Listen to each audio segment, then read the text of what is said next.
This muscle is one of the most important muscles when it comes to shoulder health, but most people neglect it. Today we're going to talk about the serratus anterior, which is a muscle that doesn't get the credit it deserves. The serratus runs from the medial border of your scapula and inserts on your ribs. Everybody knows about the rotator cuff, but the serratus anterior is just as important for overall shoulder health. It's responsible for protraction, which is the sliding of the scapula around the rib cage towards the front. It's also involved in upward rotation, which is the rotation of the scapula such that the bottom of the scapula rotates outwards and up. This one is a particularly critical movement because when we move our arm overhead, if our scapula does not upwardly rotate, we cannot get the range of motion we need at the shoulder.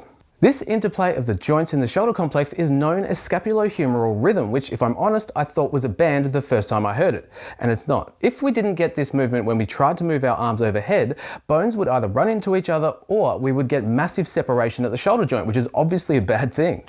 If this rhythm is off, it can lead to abnormal mobility or alignment, which is known as scapular dyskinesia. An example of this is scapular winging, when your scapula tilts anteriorly, which results in the bottom part of your scapula sticking out like a wing or something. One of the contributing factors for this can be a lack of strength in the muscles that posteriorly tilt the scapula, one of which is the serratus anterior. So hopefully you can see that the serratus anterior is a pretty damn important muscle. So there are really only two things we need to look at: the activation of the serratus anterior, so we need to know that it is actually firing in the first place, and the strength. So if the serratus is not strong enough to do its job, it can't do its job. So here are 3 exercises that are backed by science to do exactly that. Look, it's technically 4 exercises because we need to focus on a completely different muscle before we start, the pec minor. Because the pec minor is the sworn enemy of the serratus anterior. I mean, it's not exactly right, but it does some of the opposite actions, and they are basically playing tug of war on the scapula. And if the pec minor is overactive, there's simply no way the serratus anterior can contract effectively.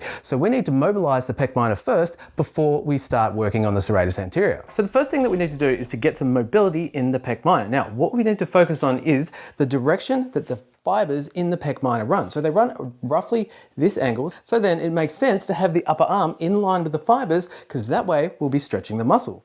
Now all you'll do from here is to pull the other shoulder blade back and then drop into the stretch, feel a nice stretch down the pec minor. But we can make this even better. But something that we can do is, once we get into that stretch and we're getting to the end range of our external rotation, we're going to activate our external rotators, which means we're going to bring our hand off the object as far as we can by rotating at the shoulder. You should feel the muscles in the back of your shoulder fire, and once you do, hold that end position for 5 seconds and then we'll come back.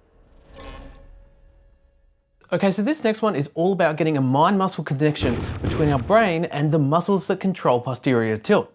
And this might seem stupid, but research shows that intentionally focusing on the movement of posterior tilt increases the activity of the muscles that control posterior tilt. So lay down with your feet flat on the floor and your knees bent. We'll place the backs of our arms against the ground. We're going to have our elbow at 90 degrees. It will stay at that angle the entire time. We'll drive our elbows back into the ground at about 30% just to get some tension. And then from here, all we'll do is think about posteriorly tilting the scapula. So remember, that means we are scooping the bottom of the scapula back so it sits flush against the rib cage. If you do it right, you should feel a contraction in the lower traps and serratus anterior. Don't worry if you can't get it the first time. This might take a while, but be patient. Make sure you're not retracting your shoulder blades, but you're trying to lift your chest by posteriorly tilting the scapula. Once you get it, hold it for a couple of seconds and then let it off, and we'll do it again. 8 reps or so, a couple of sets. So make sure you don't skip this one, because if you can't do this movement with nothing else going on, how are you going to do it without even thinking about it? So now your serratus should be firing, and we're onto the strengthening part. So for the first exercise, you need a resistance band. We're going to wrap it around our back, and it should kind of catch on your shoulder blade so it doesn't flip up and hit you in the back of the head. So remember that one of the movements that the serratus anterior is responsible for is protraction of the shoulder blades. So it stands to reason if we add resistance, that will train the serratus anterior. However, if we just do protraction, it's okay. But remember, another motion is upward rotation. So if we combine these, we should get a stronger contraction in the serratus anterior, and that's exactly what happens. So to do that, all we'll do, instead of just protracting straight out in front of us, we're going to aim upwards at about a 45-degree angle, because as you raise your arms overhead, the scapula upwardly rotates. So we're getting the serratus to do both of those movements. So again, we're going at a 45-degree angle, shoulder blades as far into retraction as we can, and then aim upwards, protract the biggest hunchback that you can, hold the end position, and then back. So a couple of sets of that, and then we're on to our final one.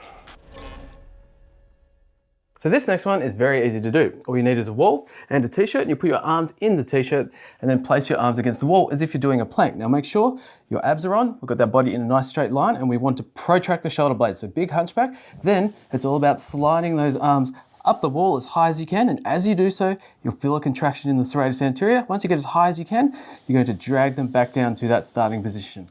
Maintain protraction at the shoulder blades, so I am driving my elbows into the wall as hard as I can to keep my body as far away as possible. As you develop strength in the serratus anterior, you can walk your feet away to make it even harder. So there you go. If your shoulder issues are caused by a weak and underactive serratus anterior, do those exercises and that will be a thing of the past. If you learned something throughout the video or this helped you, please like and share the video and subscribe to the channel. Or not, I'm not your boss.